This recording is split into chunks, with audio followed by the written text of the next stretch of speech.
کبھی زندگی میں کوئی منصب مل جائے نا، منصب، تو اس منصب کو اپنی زندگی میں بگاڑ کا سبب نہیں کرنا۔ یہ جو ہمارے استاد ہوتے ہیں نا، الف با تا سا پڑھانے والے، اور شروع میں اسکول میں پرائمری پڑھانے والے، آپ پی ایچ ڈی بھی کر جائیں نا، استاد میٹرک ہے، آپ پی ایچ ڈی بھی کر جائیں تو استاد نے پھر بھی استاد ہی رہنا۔ ہمیں نہ ذرا کوئی منصب ملتا ہے نا، ذرا، یعنی جو کل کو تنقید کر رہے ہوتے ہیں نا، حکومت کچھ نہیں کر رہی، جب انہیں حکومت ملتی ہے نا، پھر ان کو پتہ چلتا ہے اوہو کچھ ہو ہی نہیں سکتا، خزانہ ہی خالی ہے، حالات ہی خراب ہیں، پچھلوں نے کچھ نہیں کیا۔ بھئی آپ کو منصب ملا، آپ بدل گئے۔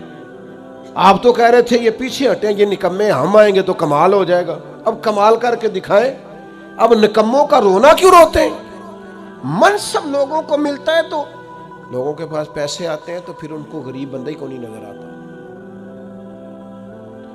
جس کے پاس گاڑی ہو وہ کبھی نہیں کہے گا آپ سے کہ یار گجرانوالہ کرایہ بڑا ہو گیا ہے، کبھی نہیں کہے گا، چونکہ اس کا مسئلہ پٹرول ہے، اس کا مسئلہ کرایہ نہیں ہے۔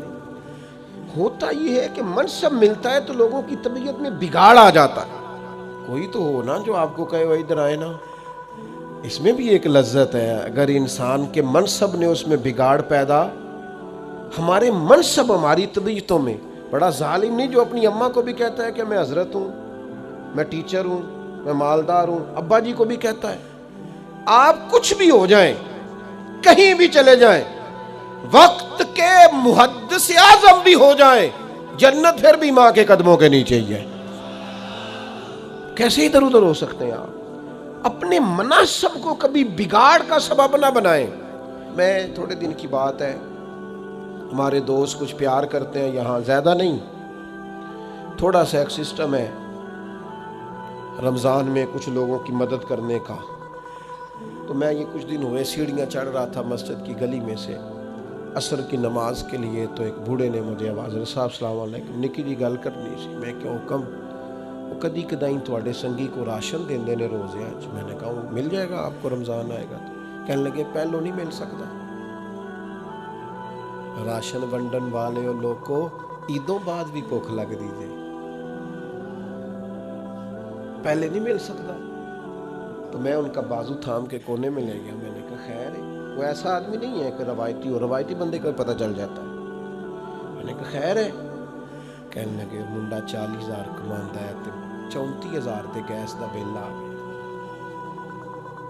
تے میں جنی واری راتی اٹھیا نا او دے کمرے دی بتی بلدی سی پئی، آندا تے نہیں بیچارہ تکلیف وچ۔ تو میں انہوں آکھیا پتر راشن آ جانا ہے تو بل دا کچھ ہیلا کر۔ تو میں کیا حضرت صاحب نو آکھاں گا کہ انہاں سنگیاں نو آکھن دوست منصب ملے ہیں تو ہمیں بھول ہی گیا ہے، دائیں بائیں ہمیں یاد ہی نہیں رہا۔ ہمارا خیال ہے سارا خرچہ ایم این اے صاحب ہی آ کے کریں گے، وہ تو پہلے پورا کریں گے جو انہوں نے لگایا ہے۔ غریبوں کے اشک کون پونجے گا، کون خیال کرے گا؟ تمہیں منصب ملا ہے، تم آگے چلے گئے، واپس آؤ، اپنی سطح پر غور کرو۔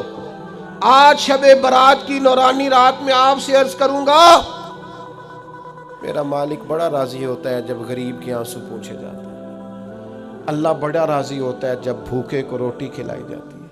میرے مرشد کریم غوث پاک فرماتے ہیں میں نے 50 سال دین پڑھایا ہے، میں اس نتیجے پہ پہنچا ہوں رب سب سے جلدی اس وقت راضی ہوتا ہے جب تم بھوکے کو کھانا کھلاتے ہو، اللہ اس وقت راضی ہوتا ہے۔ اپنے آپ کو بہت بڑا نہ سمجھ لو یار، آؤ تھوڑی تھوڑی کر کے مدد کریں لوگوں کی، اور اپنے اپنے تحت کر لو، اپنے اپنے گلی محلے میں کر لو، اپنے اپنے ہاتھ سے کر لو، لیکن بھولنا چھوڑ دو۔ ہم بھول جاتے ہیں، وہ ذرا پیسے آتے ہیں تو لوگ گاؤں کی رہائشی چھوڑ دیتے ہیں، وہ جا کے کسی سوسائٹی میں گھر بنا لیتے ہیں، انہیں پھر غریب نظر ہی کوئی نہیں آتا، وہ ادھر رہے ہیں تو انہیں نظر آئے نا۔ حضرت عمر کا دور خلافت تھا، کنز العمال میں روایت ہے، میں یہ روایت 100 دفعہ پڑھی ہوگی، میں نے بڑی بڑی پرانی اور راج کے پڑھتا ہوں، کچھ چیزیں بندہ اپنے لیے نہیں پڑھتا۔ مال غنیمت کا اونٹ گم ہو گیا تو حضرت عمر تلاش کر رہے ہیں، کبھی بھاگ کے ادھر جاتے ہیں، کبھی ادھر جاتے ہیں، کبھی دائیں کبھی بائیں، ڈھونڈتے ہیں مال غنیمت کا اونٹ مل جائے۔ تو ایک شخص نے سیدنا فاروق رضی اللہ عنہ کی عالی مرتبت خدمت، حضور کدھر بھاگ رہے ہیں؟ فرمایا وہ مال غنیمت کا اونٹ گم ہو گیا ہے۔ تو عام سی بات تھی. لوگ کہتے نہیں کسی منڈے نو آگ چھڑو, کسی بچے نو کہہ دیو, تو فوراً کہا. جناب کسی غلام کو کہہ دیتے. تو حضرت عمر ٹھہر گئے, رخ پیچھے کیا, اور پھر ڈبڈباتی آنکھوں سے آنسو چھلکے فرمانے لگے, تمہیں خطاب کے بیٹے عمر سے بڑا غلام کو نظر آتا ہے؟ میں بھی تو غلام ہی ہوں نا, میں بھی تو غلام ہوں, غلام ہی ڈھونڈ رہا ہے. میں اور کسی کو کیا غلام سمجھوں, میں بھی تو غلام ہی ہوں. 24 لاکھ مربع میل کا حکمران اور فرما بردار ایسے کہ عمر اشارہ کریں تو لوگ جانے ہتھیلیوں پہ رکھ کے آ جائیں, پر وہ فرماتے ہیں غلام ہی تو ہوں, میں غلام ہی ہوں. میرے دوست, منصب ملے ہیں تو ہم بڑی چیزیں بھولتے جا رہے ہیں. منصب ملنے پر چیزوں کو نہیں بھلائیں, لوگوں کا خیال کریں.